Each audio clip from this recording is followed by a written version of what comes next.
Bonjour et bienvenue dans cette vidéo.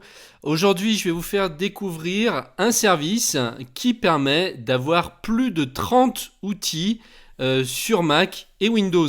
Alors, ça va être plus orienté Mac puisque Parallels, vous savez, c'est la boîte qui a développé ce fameux logiciel qui permet d'installer Windows sur Mac. D'ailleurs, il faudra que je fasse le test un de ces jours, installer Windows 11 sur Mac pour vous dire ce que j'en pense.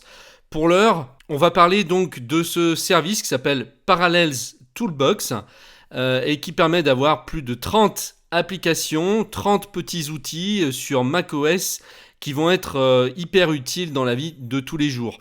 D'un simple clic, vous pouvez par exemple récupérer de l'espace sur votre disque dur, créer des contenus de grande qualité, optimiser rapidement votre ordinateur pour une présentation et d'autres outils qui s'ajoutent régulièrement, et tout cela pour un abonnement qui vous reviendra seulement à 20 € par an. Donc c'est vraiment pas cher, là c'est vraiment une petite somme que vous versez une fois par an, et c'est pas un abonnement mensuel.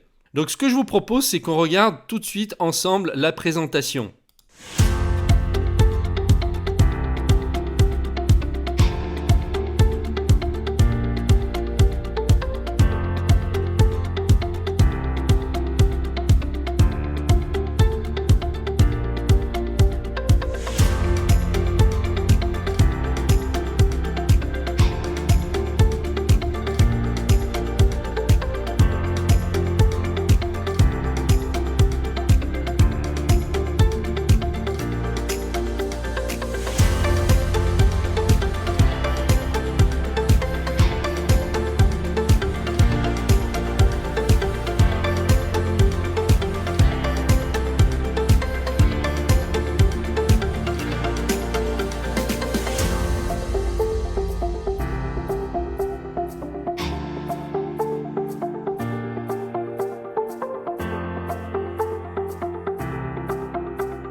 Voilà, donc ça vous donnera une idée de tout ce qu'on peut faire avec ce service.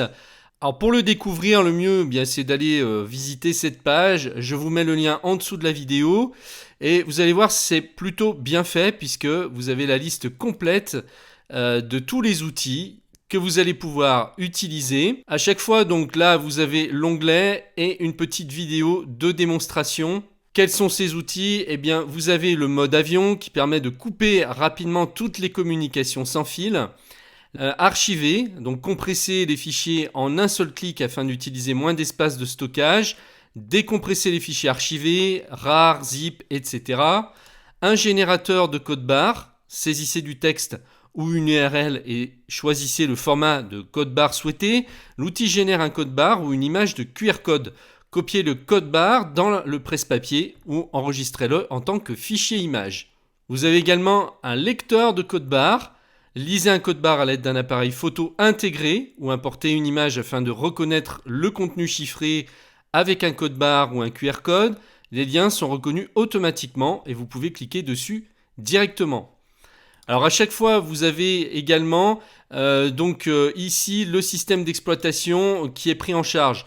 Vous voyez que par exemple ici, ça ne va fonctionner que pour Windows.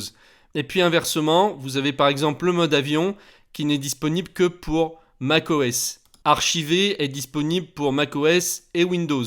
Donc là, en un coup d'œil, vous voyez si c'est pour macOS, Windows ou les deux. C'est indiqué juste en dessous.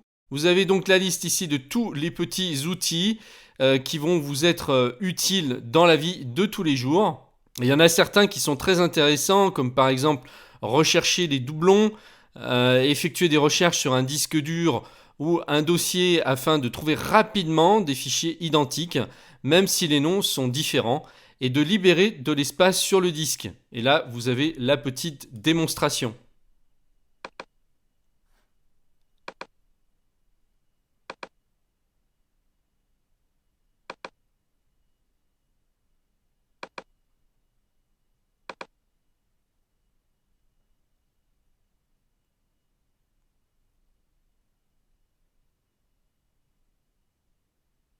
Vous allez pouvoir, par exemple, libérer de la mémoire, créer des GIF. Vous allez pouvoir enregistrer une zone, donc enregistrer une vidéo d'une zone sélectionnée de votre écran, enregistrer votre écran tout court, donc enregistrer une vidéo de l'intégralité de l'écran. Vous pouvez enregistrer aussi une vidéo d'une seule fenêtre, redimensionner une ou plusieurs images et les convertir dans différents formats, capturer une page web, quelle que soit sa longueur, sous la forme d'un fichier, à une image, option à ajouter au bouton de la barre d'outils de Safari. Là, vous allez pouvoir rapidement changer de résolution d'écran. Cet outil est très utile pour ceux qui trouvent que les paramètres de résolution de macOS sont un peu limités. Vous allez avoir un désinstalleur d'applications pour supprimer de votre Mac les applications et leurs fichiers, ou détecter et supprimer les fichiers des applications déjà installées. Donc ça, c'est très utile pour nettoyer correctement votre Mac lorsque vous avez beaucoup d'applications et pour vérifier qu'il n'y a pas de fichiers qui soient restés après des installations. Donc là, je vais faire une petite démonstration simplement pour voir comment on l'installe. Donc on a un essai de 7 jours ici. Vous choisissez si c'est pour Mac ou Windows. Donc moi, ça sera pour Mac. Ça télécharge un fichier DMG que vous allez retrouver dans votre Finder dans le dossier téléchargement. Vous double-cliquez sur ce fichier Install Parallels Toolbox. Ensuite, vous double-cliquez sur l'icône. Vous cliquez sur Ouvrir, Accepter. Là, vous donnez les autorisations nécessaires. Donc, vous cliquez sur OK. Et c'est parti. Alors, pour moi, ça s'est fait en moins d'une minute. Maintenant, on va créer un nouvel utilisateur. Vous choisissez un mot de passe et vous créez un compte. Si vous avez déjà un compte Parallels Desktop, eh bien dans ce cas, il suffira de cliquer ici « J'ai un mot de passe » et ensuite vous cliquez sur « Se connecter ». Et ça y est, il n'y a rien d'autre à faire. Donc ensuite, vous pourrez utiliser vos 7 jours d'essai restants et puis à la fin de ces 7 jours, eh bien, vous déciderez si vous voulez acheter ou non, donc pour la modique somme de 19,99 € par an. Donc là, pour l'instant, vous allez cliquer sur abonnement gratuit. Donc, il y a une petite icône avec des petits outils qui s'est installée en haut dans la barre des tâches. Il suffit de cliquer dessus pour accéder au tableau de bord et à la bibliothèque des applications. Par exemple, on va lancer le nettoyage du disque de votre Mac.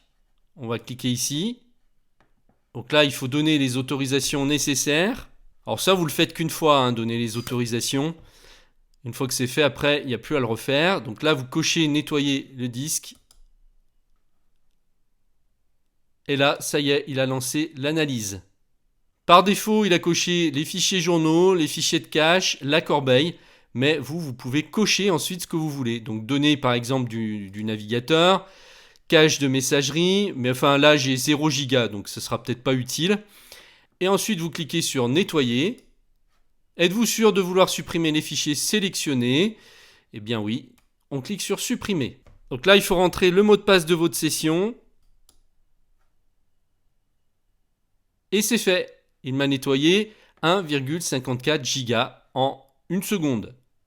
Voilà, donc là, vous pourrez, grâce à cette petite icône, aller naviguer dans ce navigateur d'applications. Donc vous voyez, il y en a quand même un bon paquet. Et parmi elles, il y en a qui sont très très utiles et que vous allez certainement utiliser pratiquement tous les jours. L'intérêt, c'est que c'est très rapidement accessible au même endroit. Il y a une facilité en fait de fonctionnement. Donc pour activer votre compte et l'essayer pendant 7 jours, eh bien, il suffit de cliquer sur le lien que je vous mets juste en dessous de la vidéo. Donc vous avez vu que c'est très simple et c'est très rapide de l'installer. Et puis si vous avez un PC avec Windows, eh bien ça fonctionnera aussi pour vous. Je vous remercie de m'avoir suivi et je vous dis à très bientôt dans une prochaine vidéo.